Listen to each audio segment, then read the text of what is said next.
नमस्कार साथियों, आपके YouTube चैनल स्टेनो ज्ञान पॉइंट में आपका बहुत बहुत स्वागत है। दोस्तों, आपके लिए लेकर आए 85 शब्द प्रति मिनट की कोर्ट संबंधित लीगल डिक्टेशन। दोस्तों, अगर डिक्टेशन अच्छी लगे तो वीडियो को लाइक ज़रूर करें और अगर हमारे चैनल पर फर्स्ट बार विजिट कर रहे हैं तो हमारे चैनल को सब्सक्राइब एवं शेयर ज़रूर करें और साथ ही बेल आइकन को प्रेस करें ताकि आने वाले डिक्टेशन से संबंधित नए वीडियो के नोटिफिकेशन आपको सबसे पहले प्राप्त हो सके। दोस्तों, अगर आप डिक्टेशन की PDF प्राप्त करना चाहते हैं तो वीडियो के डिस्क्रिप्शन में दिए गए लिंक को फॉलो करके वहां से प्राप्त कर सकते हैं। तो चलो दोस्तों, डिक्टेशन स्टार्ट करते हैं। डिक्टेशन स्टार्ट होगी जस्ट 5 सेकंड बाद। Yes, start. असाधारण परिस्थितियां असाधारण उपचारों की मांग करती हैं। विराम। उत्तर प्रदेश के अधीनस्थ न्यायालय अव्यवस्थित दौर से गुजरे हैं। विराम। अधिकतर अधीनस्थ न्यायालयों में अधिवक्ता या उनके समूह और अधिवक्ता संगमों ने वस्तुतः न्याय प्रशासन को अपने हाथों में लिया है। विराम।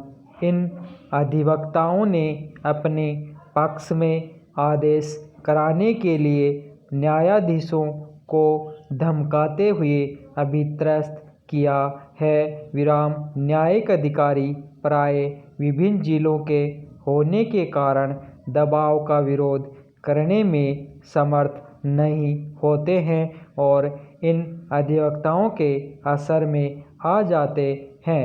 विराम।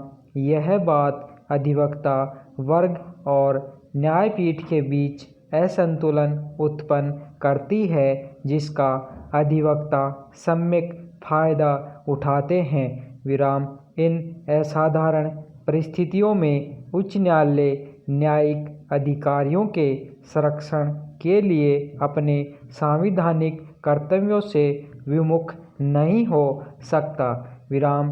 किसी अभूतपूर्व मामले पर विचार करते समय न्यायालय को विधि को परिवर्तित करना चाहिए और न्यायालय यह बात ध्यान में रखते हुए असाधारण आदेश भी पारित कर सकता है कि असाधारण परिस्थितियां असाधारण उपचारों की अपेक्षा करती हैं। विराम।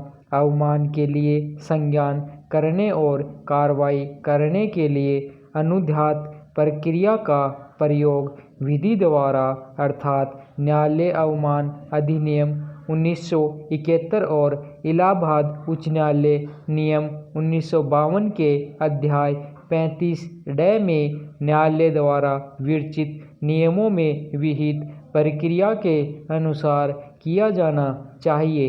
विराम।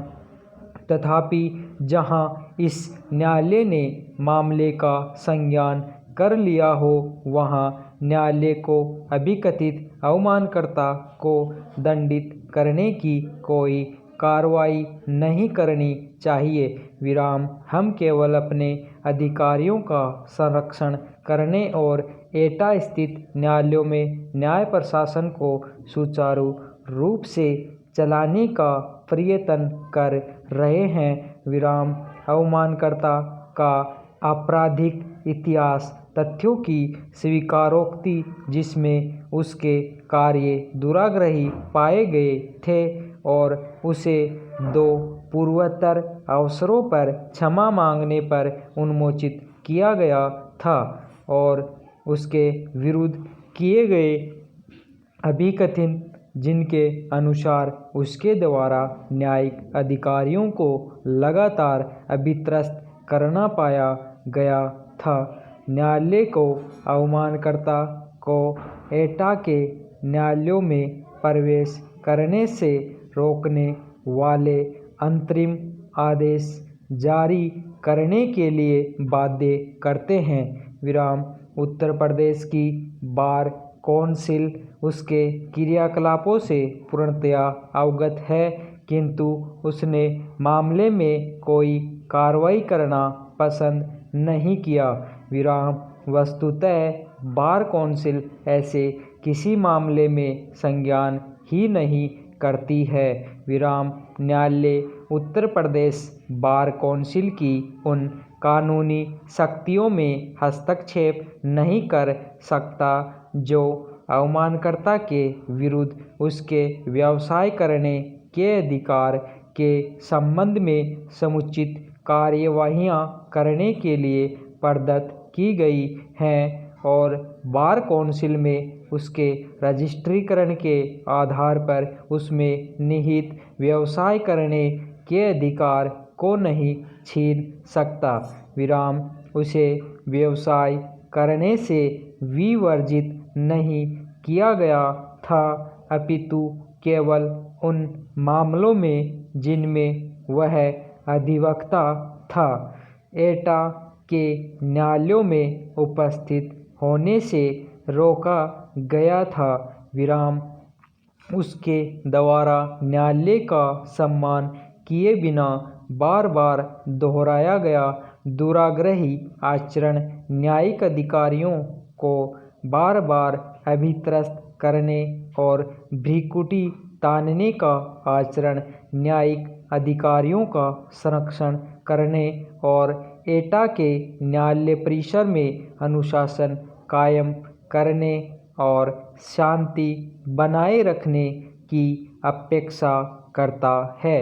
विराम क्या उच्च न्यायालय ऐसे अधिवक्ता को आतंक जारी रखने और न्यायिक अधिकारियों पर भ्रिकुटी तानने और धमकाने के लिए अनुज्ञात कर सकता है? विराम यह दलील दी गई है कि वह काफ़ी समय से विधि व्यवसाय कर रहा है।